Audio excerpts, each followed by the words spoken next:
children. Hi sir. Hi. Hello. ನೀವೆಲ್ಲ ನಲಿಕಲಿ ಮಕ್ಕಳು. ಈಗ ನಲಿಕಲಿ ಹಸ್ತಗಳ ಬಗ್ಗೆ ನಾವು ಈಗ ತಿಳ್ಕೊಂಡಿದ್ದೀವಿ. ಅದರ ಬಗ್ಗೆ ಒಂದು ಹಾಡನ್ನ ನಾನು ಬರೆದಿದ್ದೇನೆ, ಆ ಹಾಡನ್ನ ಕಟ್ಟಿದ್ದೇನೆ. ನಾವು ಈ ಹಿಂದೆ ವ್ಯಂಜನಾಕ್ಷರಿಗೆ ಕೆಂಪು ಕೋಟೆ ಡಿಲ್ಲಿಯಲ್ಲಿ ಚಂದಮಾಮ ಪಾನಿನಲ್ಲಿ ಅನ್ನೋ ಹಾಡನ್ನ ಆಡಿದ್ವಿ ಅಲ್ವಾ?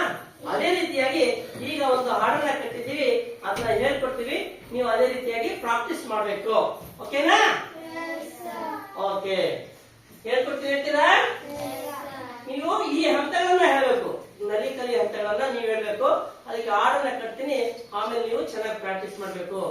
ರವಿ ಮಾಮ ಬಾನಿನಲ್ಲಿ, ರವಿ ಮಾಮ ಬಾನಿನಲ್ಲಿ ಜೈ ಜೈ ಎನ್ನೋಣ ಬನ್ನಿ,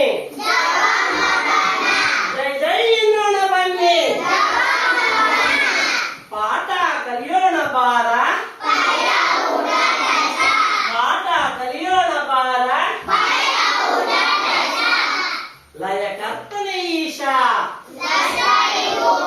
ಲಯ ಕರ್ತನೆ ಈಶಾ. ಎತ್ತುಗಳೆರಡು, ಎತ್ತುಗಳೆರಡು ರೈತನ ಜೋಡು, ಎತ್ತುಗಳೆರಡು ರೈತನ ಜೋಡು, ಎತ್ತುಗಳೆರಡು ರೈತನ ಜೋಡು. ಓದುತ್ತ ನಾವು ಸಾಗೋಣ ಬಾರ, ಓದುತ್ತ ನಾವು ಸಾಗೋಣ ಬಾರ. 5 ಬೆರಳು ಕೈಯಲ್ಲಿ ಉಂಟು, 5 ಬೆರಳು ಕೈಯಲ್ಲಿ ಉಂಟು, 5 ಬೆರಳು, 5 ಬೆರಳು ಕೈಯಲ್ಲಿ ಉಂಟು. ಐರಣ ಚಾವು ದನದ ಮೋಹ ಬೇಡವೇ ಬೇಡ,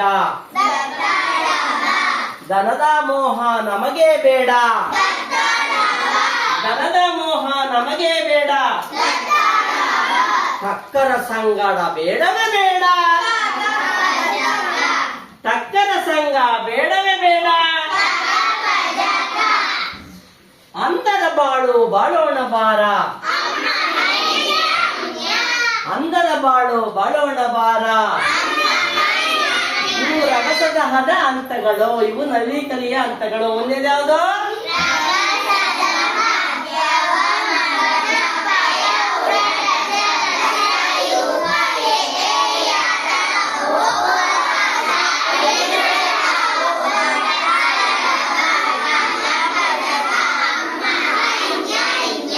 ವೆರಿ ಗುಡ್. ಈಗ ಇವು ನಲಿಕಲಿ ಹಂತಗಳು. ಈಗ ಗೊತ್ತಾಯ್ತಲ್ಲ ಈ ಹಾಡಿನ ಬಗ್ಗೆ? Okay, thank you. ಚೆನ್ನಾಗಿದ್ಯಾ? Okay, thank you. ಲೈಕ್ ಮಾಡಿ, ಸಬ್ಸ್ಕ್ರೈಬ್ ಮಾಡಿ, ಶೇರ್ ಮಾಡಿ.